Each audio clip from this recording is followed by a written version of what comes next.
আমার মতো ধনী পাখি এই জঙ্গলে আর একটাও নেই। এবার আমি সবাইকে আমার পায়ের নিচে ধুলো করে রাখবো। হা হা হা। সবাই আমার ইশারায় নাচবে। ওস্তাদ, মিনুর মেয়ে মুন্নির বিয়ে হচ্ছে, যাকে আপনি পছন্দ করতেন। আর তার বিয়েতে অনেক টাকা খরচ হচ্ছে। আপনি কি এই বিষয়ে কিছু জানেন? হ্যাঁ। কি? আমি এই জঙ্গলের একজন গণ্যমান্য ব্যক্তি, আর আমাকে না জানিয়ে বিয়ে? সেটা আবার আমার মুন্নিকে? আজ আমি করাচ্ছি বিয়ে। এই বেটা শালিক, চল তো, চল এবার।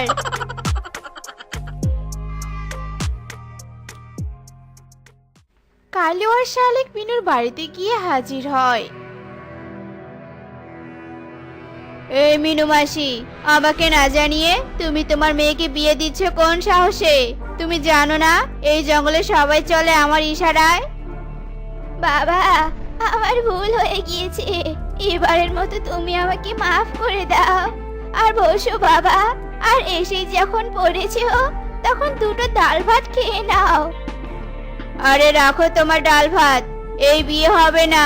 আর তুমি তোমার মেয়ের বিয়ের জন্য যা টাকা জমিয়েছিলে তা আমাকে দিয়ে দাও।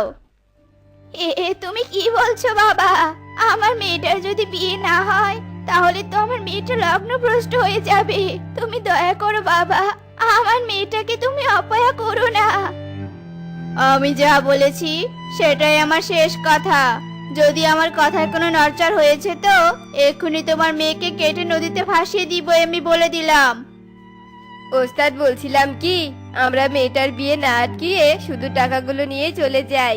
আপনি তো আর ওই মেয়েকে বিয়ে করবেন না। শুধু শুধু মেয়েটার জীবন নষ্ট করার কি আর দরকার বলুন? তুই অবশ্য ঠিকই বলেছিস মিনু মাসি। টাকা পয়সা যা আছে সব দিয়ে দাও আমাকে, আর আমি চলে যাওয়ার পর মেয়ের বিয়ে দাও।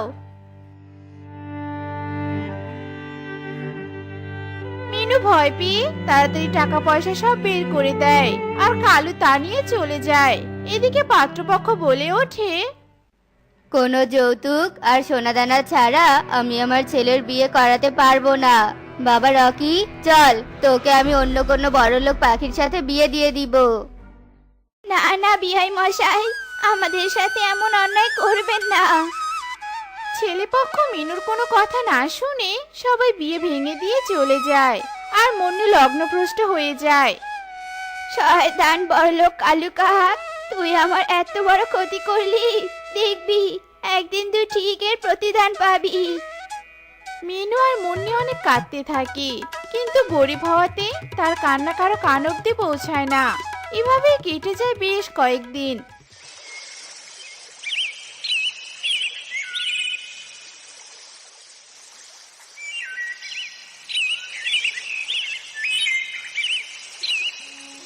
এদিকে গরিব টুনি পাখির বাড়িতে, মা টুকি, তুই কিন্তু একদম বাড়ি থেকে বের হবি না। আমি এক্ষুনি খাবার সংগ্রহ করে বাড়ি ফিরে আসছি। ঠিক আছে মা, আমি কোথাও যাব না। নিজের ছানাকে ঘরে রেখে টুনি খাবারের খোঁজে যায়, আর সেখানে গিয়ে টুনি একটা বাঘের ছানাকে কাদায় পড়ে কাঁদতে দেখে, আর কাছে গিয়ে বলে, আহারে, ছানাটা কেমন কাদায় পড়ে কষ্ট পাচ্ছে। ও ছানা, তোমার মা কোথায় গো? আমি আমার মাকে হারিয়ে ফেলেছি। তুমি আমাকে কাদা থেকে তোলো, আমি যে কাদায় ডুবে যাচ্ছি। আচ্ছা ঠিক আছে, আমি তোমাকে এক্ষুনি তুলে নিয়ে আসছি।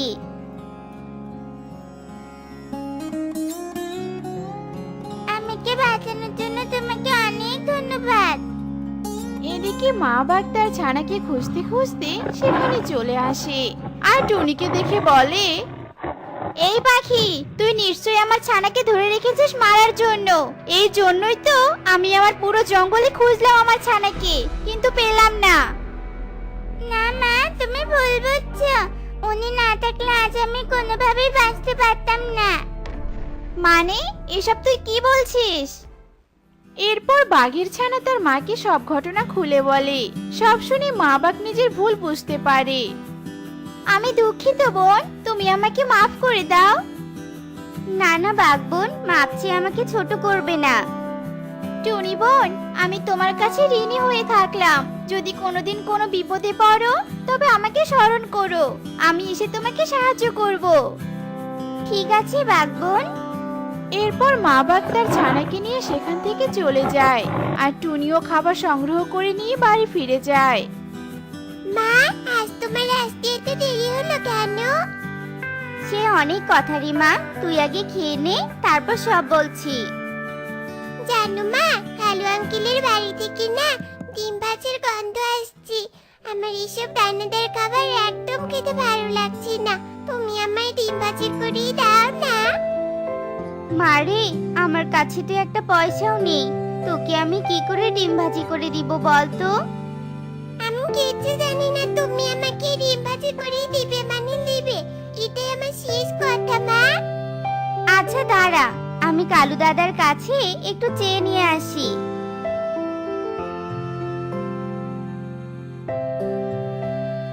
কালু দাদা, তুমি অনেক সুস্বাদু করে ডিম ভাজি করছো। আমার মেয়েটা না খুব করে খেতে চাচ্ছে গো, তুমি একটু ডিম ভাজি দাও না গো আমায়। ফকিন্নির বাচ্চার আবার শখ কত, যা ভাগ এখান থেকে। নিজে ডিম পেড়ে সেটা ভেজে নিজের মেয়েকে খাওয়া, যা। ছি কালু দাদা, এসব তুমি কি বলছো?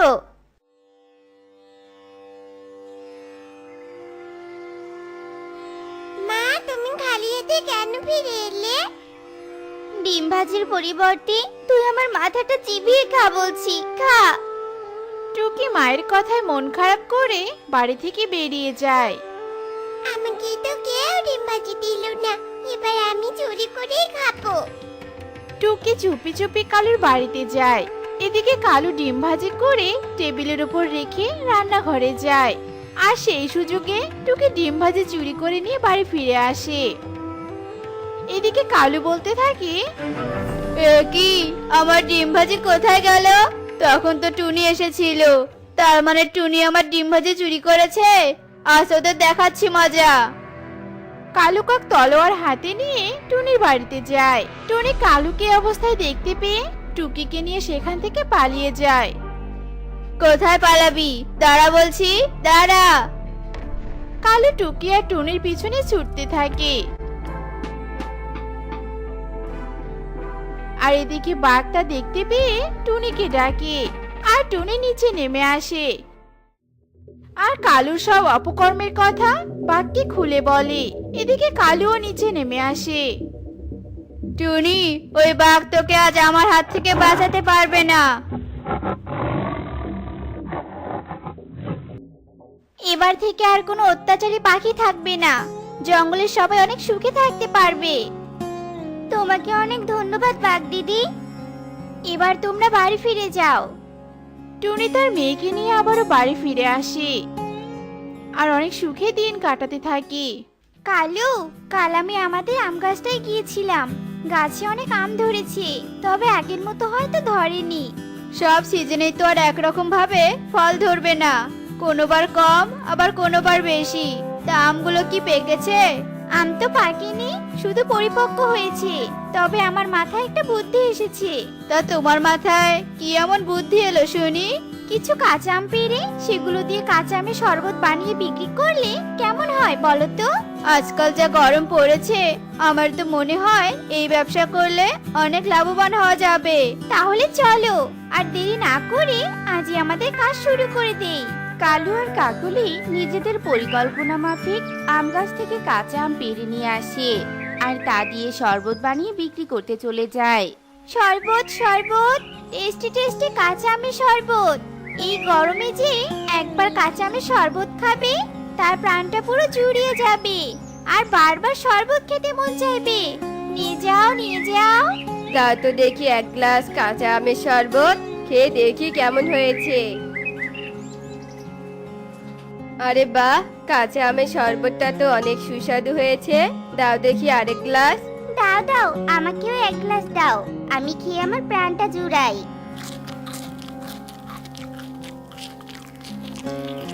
সবাই কালু আর কাকুলির কাছ থেকে কাঁচা আমের শরবত খেয়ে অনেক প্রশংসা করে। একদিনই কালু আর কাকুলির অনেক টাকা লাভ হয়। কালু, দেখেছো আমাদের কতগুলো টাকা লাভ হয়েছে? আমরা এরপর থেকে আর পাকা আম বিক্রি করব না, শরবত বানিয়ে বিক্রি করব আর অনেক টাকার মালিক হব। আর তারপর আমরা অনেক বড় একটা শরবতের দোকান দিব, কি বলো কাকুলি? কালু আর কাকুলি অনেক খুশি হয়। এরপর থেকে তারা প্রতিদিন কাঁচা আমের শরবত বানিয়ে বিক্রি করতে থাকে। আর প্রতিদিন আম ছেঁড়ার কারণে এক পর্যায়ে গাছের আমও শেষ হয়ে যায়। আর এভাবেই দেখতে দেখতে অনেকগুলো দিন কেটে যায়।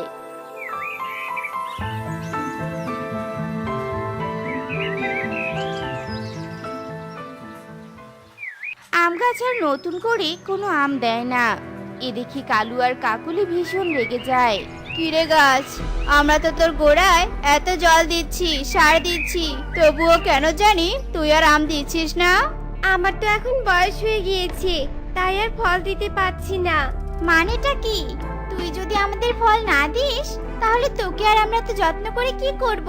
তোকে তো তাহলে এক্ষুনি কেটে ফেলা উচিত। না না, তোমরা আমার সাথে এমনটা করো না। আমি তো শুরু থেকে তোমাদের ফল দিয়ে এসেছি, তার কারণে তো তোমাদের আমার প্রতি কৃতজ্ঞ থাকা উচিত। তা না করে তোমরা উল্টোই আমাকে কেটে ফেলতে চাইছো। তোর যত্ন নিয়েছি বলেই তো তুই আমাদের ফল দিয়েছিস, না করলে তো আর দিতি না। তাহলে কৃতজ্ঞ থাকতে বলছিস কোন সাহসে? তোকে দয়া করে কাটলাম না, এটাই তোর ভাগ্য। আর তুই কিনা উল্টো বড় বড় কথা বলছিস। আমার ভুল হয়েছে মালিক, আমাকে মাফ করে দাও। আজ থেকে তোর সব সার জল দেওয়া বন্ধ। তোর আর কোনো পরিচর্যায় আমরা করব না। এই বলে কালু আর কাকুলি সেখান থেকে চলে যায়। আর আম গাছটি মন খারাপ করে কাঁদতে থাকে। এই পাখিগুলো এত নিষ্ঠুর কেন? আমি তাদের কত উপকার করলাম, আর তারা আজ আমাকে অবহেলা করে চলে গেল। এরপর থেকে কালু আর কাকুলি কখনোই গাছের যত্ন নেয় না। ধীরে ধীরে গাছটি প্রায় মৃতপ্রায় হয়ে যায়। সেই কতদিন হয়ে গেল, আমাকে কেউ একটু জল খেতে দেয় না। আমি যে এখন মাটির গভীর থেকেও আর জল চুষে নিতে পারছি না। আমার যে আর ভালো লাগছে না। এভাবে চলতে থাকলে তো আমি খুব তাড়াতাড়ি মরে যাব।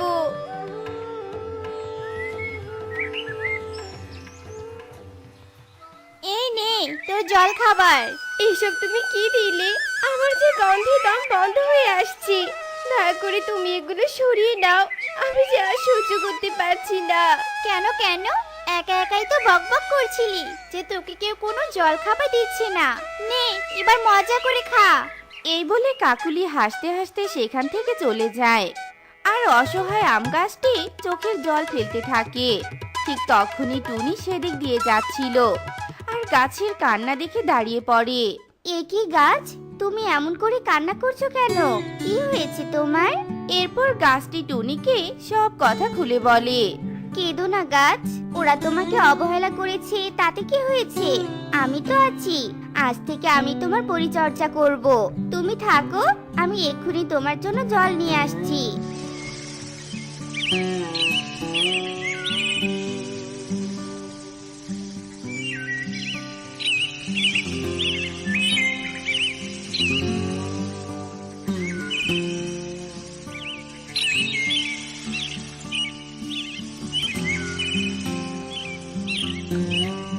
টুনি উড়ে গিয়ে জল নিয়ে আসে, আর সেই জল আম গাছের গোড়ায় ঢালতে থাকে।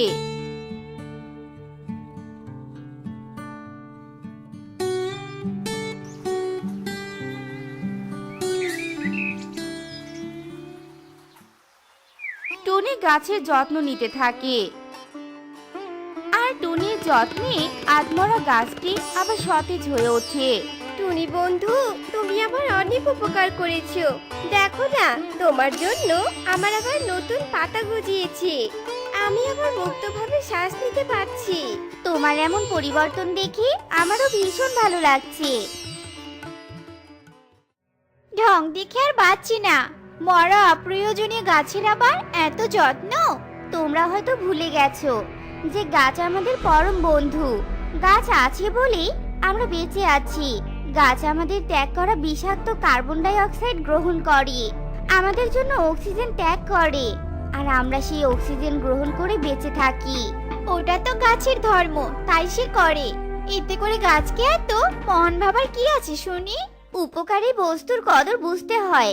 আমরা যদি গাছকে মহান না ভেবে গাছের পরিচর্যা না করি বা নতুন নতুন গাছ না লাগাই, তাহলে আমাদের জঙ্গল মরুভূমিতে পরিণত হবে। আর আমরা অক্সিজেনের অভাবে মারা যাব।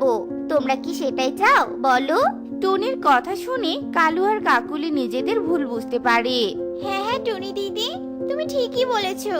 আসলে আমরা শুধু আর্থিক চিন্তা ভাবনা করেছিলাম, যার কারণে গাছের আসল কদর ভুলে গিয়েছিলাম। আমরা আর কখনোই গাছের অবহেলা করব না, গাছকে খুব ভালোবাসবো। শুধু গাছকে ভালোবাসলেই চলবে না, একটা গাছ কাটলে তার পরিবর্তে আমাদের দুটো গাছ লাগাতে হবে, তবেই না গাছ বৃদ্ধি পাবে। আর গাছ বৃদ্ধি পেলে আমরা সুস্থ সবলভাবে বাঁচতে পারবো। ঠিক, একটা গাছের পরিবর্তে আমরা একটা নয়, যে যত পারবো সে তত বেশি গাছ লাগাবো। এখন তো তাহলে বলতেই হয়, গাছ লাগান, পরিবেশ বাঁচান। বিউটি আর কবুতর তাদের মেয়ে পারুলকে নিয়ে বাস করত। পারুল ছিল খুবই দুষ্টু। পারুল ছোট বড় সকলের সাথে দুষ্টুমি করত।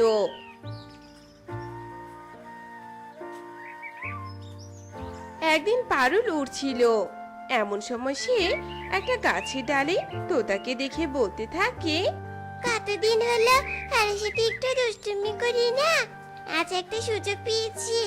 যাই গিয়ে তোতা কাকার সাথে একটু দুষ্টুমি করে আসি, অনেক মজা হবে। কি মজা! পারুল চুপি চুপি তোতার কাছে যায় আর তোতাকে ধাক্কা দিয়ে ডাল থেকে নিচে ফেলে দেয়। ওরে বাবা রে, আমার ডালাটা ভেঙে গেল রে, ভেঙে গেল। কে রে, কে আমাকে ধাক্কা দিয়ে নিচে ফেলে দিলি? হ্যাঁ, কি মজা, কি মজা!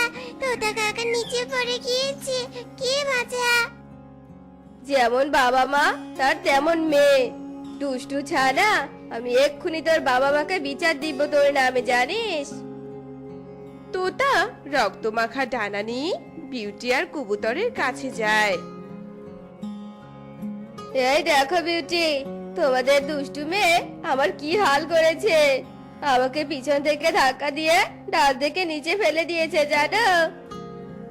তোতা, তুমি অনেক বড়, তোমাকে কি করে আমার ছোট্ট মেয়েটা নিচে ফেলে দিতে পারে? হ্যাঁ, তুমি মিথ্যে কথা বলছো। আমি মিথ্যা কথা বলছি না, আমার অবস্থা কি তোমরা দেখতে পাচ্ছ না? তোমরা তোমার মেয়ের বিচার করবে না নাকি? হ্যাঁ, নাকি আমি মোড়লের কাছে বিচার নিয়ে যাব, বলো তো?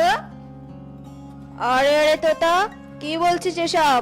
আমার ছোট্ট মেয়ে তোর সাথে একটু দুষ্টুমি করেছে, আর তুই তার নামে মোড়লের কাছে বিচার দিবি? এটা তোর জন্য ভালো হবে না কিন্তু তোতা। নিজের মেয়েকে শাসন না করে আমাকে হুমকি দিচ্ছ? তোমাদের দুষ্টুমের দুষ্টুমির জন্য একদিন কঠোর শাস্তি পাবে, বলে দিলাম তোমাদের। হ্যাঁ, ভালো ভালো বলছি, এখনো সময় আছে। ওকে শাসন করো যাতে ও ভালো হয়। এই বলে তোতা চলে যায়।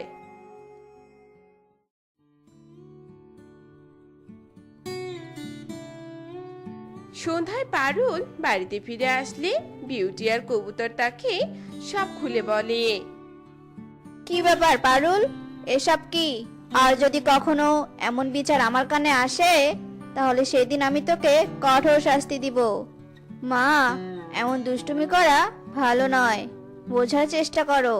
এমন দুষ্টুমি করার কারণে না জানি কোন দিন তোর নিজেরই বিপদ হয়। বাবা, আমি কোনো দুষ্টুমি করিনি। তোতা কাকা তোমাদের মিথ্যে কথা বলেছে, জানো? কে না কেমন করেছে আর আমার নামে বেঁচে দিয়েছে। বাবা মা, আমি সত্যি কথা বলছি। পারুল এমন মিথ্যা কথা বলেই তার বাবা মাকে বোঝায়।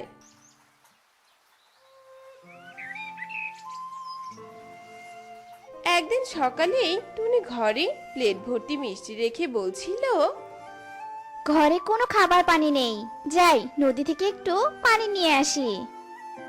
এসব বলে টুনি ঘরের দরজা খোলা রেখে কলস নিয়ে নদীতে যায়। আর ঠিক তখনই ওদিক দিয়ে পারুল উড়ে যাচ্ছিল। পারুলের চোখ যায় টুনির ঘরে রাখা মিষ্টির দিকে। মিষ্টিগুলো কি সুন্দর না দেখা যাচ্ছে। টুনি মাসিও ওদের ঘরে নেই, নদীর দিকে গিয়েছে।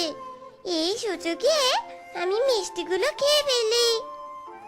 এই বলে পারুল টুনির ঘরে প্রবেশ করে। বাবা, মিষ্টিগুলো খাওয়ার আগে ঘরে দরজাটা ভালো করে দেই, যাতে আমাকে বাইরে থেকে কেউ দেখতে না পারে, আর টুনি মাসিকে নালিশও না করতে পারে। পারুল ভেতর থেকে দরজা লাগিয়ে দেয় আর দরজায় ঝুলে থাকা তালাটাও লাগিয়ে দেয়। পারুল বিছানার উপর উঠে বসে মিষ্টিগুলো মজা করে খেতে থাকে।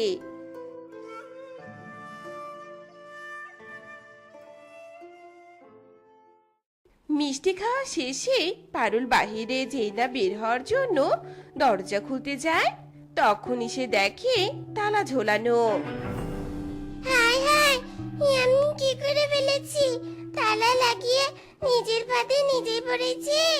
এবার তো টুনি মাসি আমাকে ধরে ফেলবে। কেউ কি আছো? আমাকে একটু বাইরে বের করো না। বাবা মা কোথায় তোমরা?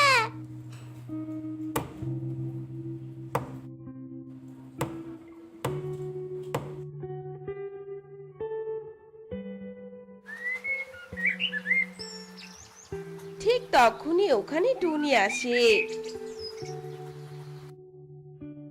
কি ব্যাপার? আমার ঘরের ভিতর থেকে শব্দ আসছে, আবার দরজাটাও বন্ধ। এই কে আমার ঘরে? কে শুনি? মাসি, ক্ষমা করো, আমাকে ক্ষমা করে দাও। আমি ভুল করে দুষ্টুমির বশে তোমার মিষ্টি খেতে ঘরে প্রবেশ করে ভিতর থেকে তালা লাগিয়ে দিয়েছি। এবার আর বাইরে বের হতে পারছি না। আমাকে বের করো মাসি, আমার যে একা ঘরে থাকতে ভীষণ ভয় করছে।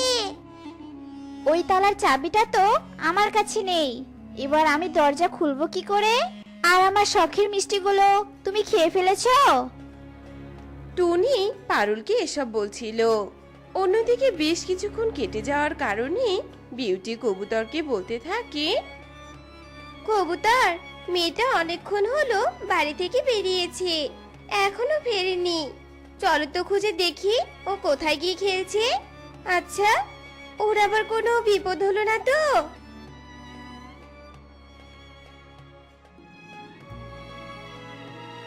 বিউটি আর কবুতর পারুলকে খুঁজতে খুঁজতে টুনির কাছে আসে আর টুনির মুখে সব শুনতে পায়। আমার মেয়েটা ভেতরে বন্দি আছে। ওগো, তাড়াতাড়ি ওকে বের করার চেষ্টা করো গো। বিউটির কথা শুনে পারুল আরো বেশি কান্না করতে থাকে। মা বাবা, আমাকে তোমরা বের করো। আমি কথা দিচ্ছি, আমি আর কখনো কোনো দুষ্টুমি করব না। এখন থেকে তোমরা যা বলবে আমি তাই করব। চলো সবাই মিলে দরজাটাকে ভাঙতে শুরু করি, আমার মেয়ে ভিতরে অনেক ভয় পাচ্ছে। তিনজন একসাথে দরজা ধাক্কা দিয়ে ভেঙে ফেলে।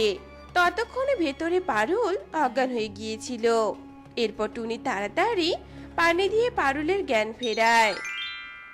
তোমরা এসেছো, তোমরা এসেছো আমার কাছে। আমি উচিত শিক্ষা পেয়েছি জানো। আমি আর কখনো কোনো দুষ্টুমি করব না। টনি মাসি, তুমি আমাকে ক্ষমা করে দিও। আমি চাচার সাথে এতদিন দুষ্টুমি করেছিলাম, আমি তার কাছে গিয়ে ক্ষমা চাইবো। পারুল, তোকে আমি একদিন বলেছিলাম না, বেশি দুষ্টুমি করা ভালো নয়, নিজের বিপদ ডেকে আনে। দেখ, আর সেটাই হলো। দূরের এক বনে যজ্ঞ কাক নামে এক দুষ্টু পাখি বাস করত। যজ্ঞ কাক তার দুষ্টু বুদ্ধি দিয়ে বনের সবাইকে জব্দ করত। একদিন সকালে টুনি তার জমিতে আলু চাষ করার জন্য প্রস্তুতি নিচ্ছিল। এমন সময় যজ্ঞ ওখানে আসে। আরে আরে, এই টুনি তো দেখছি আলু চাষ করছে। আমার মাথায় একটা দুষ্টু বুদ্ধি এসেছে। আজ এই টুনির ওপর আমার দুষ্টু চালাকি প্রয়োগ করব। হ্যাঁ। আরে যোগ্য দাদা যে, তুমি কি আমাকে কিছু বলবে যোগ্য দাদা? ওভাবে যে দাঁড়িয়ে আছো। হ্যাঁ, বলবোই তো। হ্যাঁ রে টুনি, এই আলুগুলো কি তুই তোর এই জমিতে রোপণ করবি নাকি রে? হ্যাঁ দাদা। তুই যে বোকা, তার প্রমাণ পেলাম আমি, জানিস? আরে বোকা, আলু কি কেউ কাঁচা রোপণ করে নাকি? আলু সবাই সিদ্ধ করে রোপণ করে। সিদ্ধ আলু রোপণ করলে ফলন অনেক বেশি হয়, বুঝেছিস? যা তাড়াতাড়ি আলুগুলো সিদ্ধ করে নিয়ে আয়। কি বোকা রে তুই! যজ্ঞর কথা শুনে টুনি চুপ করে ভাবতে থাকে। এ দেখে যজ্ঞ মনে মনে বলে, টুনি রে, যতই ভাবতে থাক না কেন, তুই আমার চালাকি কিছুতেই ধরতে পারবি না। তুই সিদ্ধ আলু রোপণ করবি আর আমি রাতে তা চুরি করে খাবো। হা হা হা! ইরে টুনি, এই তুই এত কি ভাবছিস রে? হা করে যা, তাড়াতাড়ি ভালো ফলন পেতে চাইলে আলুগুলোকে সিদ্ধ করে নিয়ে আয়, যা। এরপর টুনি আর কিছু না বলে আলু নিয়ে বাড়িতে ফিরে আসে। আর যজ্ঞর কথা মতো আলুগুলো সিদ্ধ করে নিয়ে জমিতে রোপণ করতে চায়। এভাবেই সেই দিনটা কেটে যায়। দিন পেরিয়ে রাত আসে।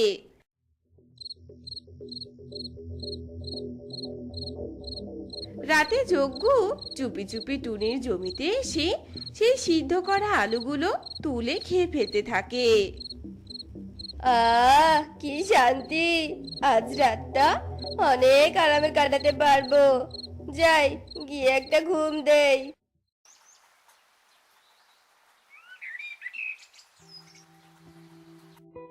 পরের দিন সকালে টুনি তার জমিতে এসে দেখে জমির মাটিগুলো এলোমেলো হয়ে আছে আর সেখানে কোনো আলু নেই।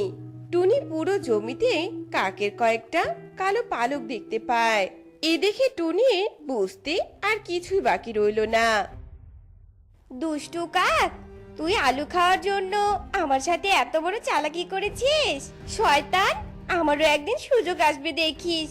সেদিন আমি তোকে তোর এই দুষ্টুমির কঠোর শাস্তি দিব। খুব চালাক তুই, তাই না? দিব তোকে তোর চালাকির শাস্তি আমি, হ্যাঁ, এই বলে দিলাম। এভাবেই বেশ কয়েকদিন কেটে যায়। যজ্ঞ কাক বনের সকলের সাথে দুষ্টু চালাকি করতে থাকে। একদিন যজ্ঞ নদীর পাড় দিয়ে হাঁটছিল। এমন সময় নদীর পাড়ে যজ্ঞ একটা কুমিরকে শুয়ে থাকতে দেখতে পায়। আর যজ্ঞ মনে মনে বলতে থাকে, এতদিন তো পাখিদের সাথে অনেক দুষ্টুমি করেছি, আজ একটু কুমিরের সাথে চালাকি করে দেখি তো। এই যে কুমির দাদা, তুমি জল ছেড়ে ডাঙায় কি করছো শুনি? আর বলো না কাক, রোজ রোজ নদীতে নেমে মাছ ধরে খেতে খেতে বিরক্ত হয়ে গিয়েছি। এখন আর নদীতে নেমে মাছ ধরতে ইচ্ছে করে না। তুমি কি আমাকে একটা বুদ্ধি দিতে পারো আমার এই বিরক্ত কমানোর? হ্যাঁ হ্যাঁ, কেন নয়। তুমি একদিন নদী থেকে অনেক মাছ তুলে রোদে শুকিয়ে শুটকি বানিয়ে সংরক্ষণ করে অনেক দিন ধরে খেতে পারবে, জানো? এটাই তো বুদ্ধি। আর শুটকি শেষ হলে আবার একদিন নদীতে নেমে অনেকগুলো মাছ ধরে আবারও এমন করবে। তাহলেই তো তোমার বিরক্ত কমবে, বলো? আরে, এটা তো তুমি বেশ ভালো বুদ্ধি দিয়েছো। আমি আজকেই এমনটা করব। এই রে, ভালো বুদ্ধি না চাই কুমির, এটা হলো আবার চালাকি রে চালাকি। আমি তোর শুকাতে দেওয়া মাছগুলো চুরি করে মজা করে খাবো। আমি কতদিন হলো মাছ খাই না। যাই লুকিয়ে পড়ি মাছ খাওয়ার জন্য। এসব ভেবে যজ্ঞ ওখান থেকে চলে যায়।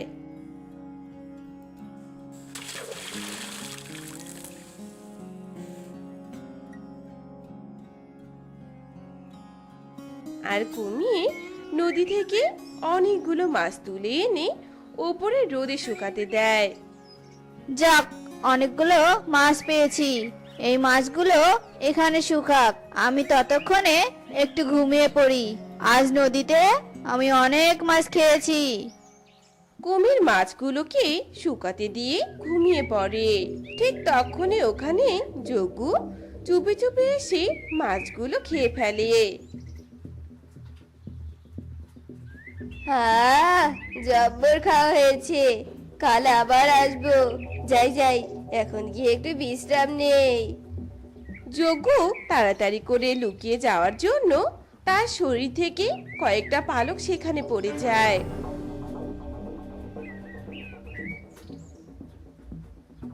আর বেশ কিছুক্ষণ পর কুমির ঘুম থেকে উঠে তার মাছগুলোকে না দেখে বলতে থাকে, আরে আরে, আমার শুকাতে দেওয়া মাছগুলো কোথায়? কে খেলো আমার মাছগুলো?